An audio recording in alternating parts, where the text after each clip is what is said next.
Hello everyone, welcome to you all in learning class. Today we are going to discuss subject verb agreement. So as you know that I have already uploaded two videos, part 1 and part 2 videos related to subject verb agreement. And models भी हम लोगों ने पूरा discuss किया है, उसका पूरा part 1 से लेके पार्ट 5 तक का वीडियोस अवेलेबल है मेरे चैनल में। ओके, सो आज हम लोग इस वीडियो में रूल नंबर 9 से डिस्कस करेंगे। रूल नंबर 8 ऑलरेडी डिस्कस कर चुके हैं हम लोग पार्ट 2 वीडियो में। सो if a subject is plural in form but represents a singular noun then the verb is singular। तो क्या बोला जा रहा है कि जो मेरा सब्जेक्ट है वो देखने में लग रहा है कि वो प्लूरल है, लेकिन असल में वो एक सिंगुलर नाउन है, तब मेरा जो वर्ब होगा वो सिंगुलर होगा। तो मेरा जो सब्जेक्ट है वो देखने में ऐसा लग रहा है मानो वो प्लूरल फॉर्म में हो, लेकिन वो रिप्रेजेंट करता है एक सिंगुलर नाउन को, तो तब मेरा वर्ब जो होगा वो सिंगुलर होगा ऑब्वियसली।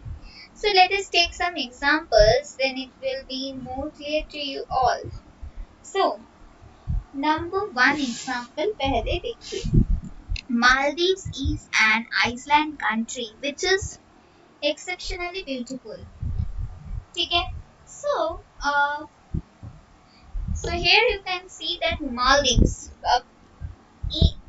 Maldives es लगा हुआ है लास्ट में, तो जिसको पता नहीं होगा वो क्या सोचेगा कि मोर देन वन प्लेस है ऐसा। ये एक प्लेस के बारे में नहीं बोला जा रहा है, मोर देन वन प्लेस के बारे में बोला जा रहा है जिसको मालदीव्स कहते हैं। जिसे नहीं पता होगा वो ये सोचेगा एंड वो वर्ब लगा देगा आर, तो इसका जो आंसर है वो ऑब्वियसली क्या होगा, रॉन्ग हो जाएगा। तो हमें पता है कि मालदीव्स सिर्फ और सिर्फ एक ही जगह है, that's why it is a singular noun and the verb is in singular which is। I think it is clear to you all। Maldives देखने में लग रहा है एक प्लूरल सब्जेक्ट है, प्लूरल फॉर्म ऑफ सब्जेक्ट है, लेकिन असल में ये एक सिंगुलर नाउन है and that's why the verb is in singular form। Similarly number 2 देखिए, Wuthering Heights is an English novel by Emily Brontë। So Wuthering Heights देखने में लग रहा है मानो ये एक प्लूरल सब्जेक्ट है, but this is the name of a novel। So here we are talking about a novel, so that means this is in a singular noun, right? तो इसीलिए मेरा जो वर्ब होगा वो भी सिंगुलर होगा। Now I think it is clear to you all। Now next one is After 20 Years is an interesting short story by O. Henry। So after 20 years देखने में लग रहा है more than 1 years, more than 1 year, लेकिन ये this is the name of a book। After 20 years is the name of a book here written by O. Henry which contain very interesting short stories। So ये कहा गया है, so that's why ये singular noun है and जो मेरा verb होगा वो भी singular form में होगा। Similarly number 4, Three Idiots is a great movie। So this is the name of a movie, okay। So Three Idiots, that's why it is a singular noun and the verb also in singular form which is। ठीक है। तो three idiots देखने में ऐसा लग रहा था कि ये प्लूरल फॉर्म में है, लेकिन ये एक नेम है मूवी का, राइट? तो इसीलिए मैं सिंगुलर वर्ब का इस्तेमाल की।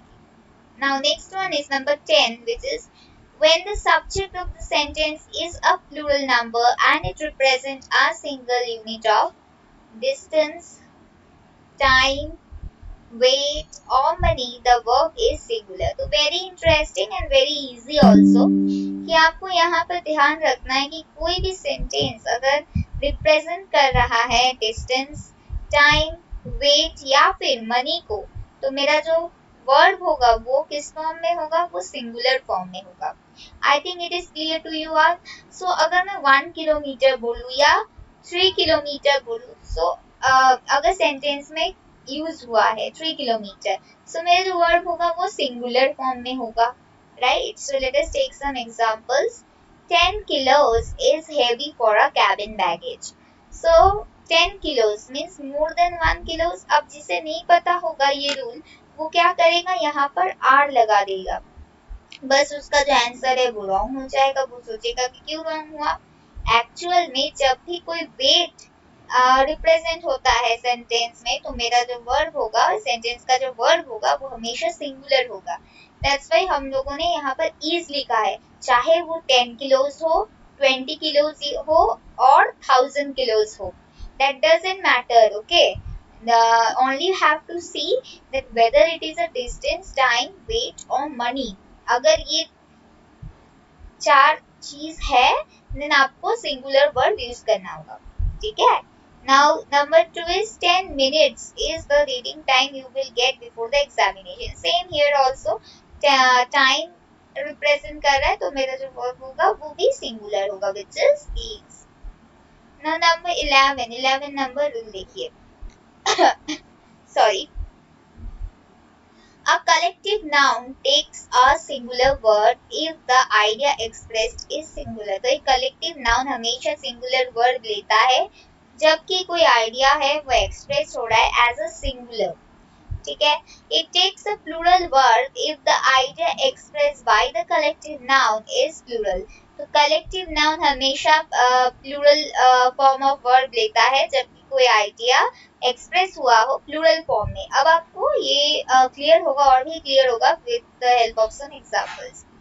The board of directors has elected mister Cyrus Mistry as chairperson of the Tata group of companies. So यहाँ पर आप देख सकते हो मेरा सब्जेक्ट कौन सा है, board, BOARD is my subject here. So board मेरा सिंगुलर फॉर्म में है, दैट्स व्हाई मेरा जो वर्ब होगा वो भी तो सिंगुलर फॉर्म में ही होगा, सो दैट्स व्हाई यहाँ पर हैज होगा, ठीक है। अगर ठीक है, now next one is sorry, the government has decided to pass the right to food act in India. So government, यहाँ पर गवर्नमेंट को भी हम लोग सिंगुलर फॉर्म में पकड़ रहे हैं, लेकिन हमें पता है कि गवर्नमेंट का भी डिवीजन है, लेकिन हम लोग कंसीडर करते हैं गवर्नमेंट को एज अ सिंगुलर फॉर्म, ठीक है। सो इसीलिए हैज लगाया है यहाँ पर वर्ड के जगह पर। Similarly next one, the people were confused about whether it was a public holiday और not. So people means more than one person है, सो वर्ड भी प्लूरल फॉर्म में होगा, सो इसीलिए वेर लगाया गया है। Now I think it is clear to you all. Number 12, if a sentence begins with or contains either, neither, one of, everyone, each, many, a, must be followed by a singular verb. तो जैसे कि हम लोगों ने देखा था distance, time, wait और money रहने से सिंगुलर वर्ब होता है, वैसे ही अगर कोई सेंटेंस का बिगिनिंग में या फिर उस सेंटेंस में ईदर है, नीदर है, वन ऑफ है या फिर यहाँ पर एक कॉमा दे दीजिए, हाँ एवरीवन है, ईच है, मैनी है, तो आप लोग singular form of word use करोगे, right. For example everyone knows Amitabh Bachchan, so everyone है, that's why singular form of word use किया है। नेक्स्ट वाला देखिए, one of the books is lost, ठीक है। तो यहाँ पर अगर आप बोलोगे मैम बुक्स है तो आर होना चाहिए, लेकिन नहीं, यहाँ पर वन ऑफ है, वन ऑफ रहने से हमेशा सिंगुलर फॉर्म ऑफ वर्ड होगा। Next one is either of the girls is suitable for the post of monitor. So either है, that's why the word is in singular form. Similarly, neither of the two roads lead to my aunt's house. So neither है, that's why it is in singular form, leads.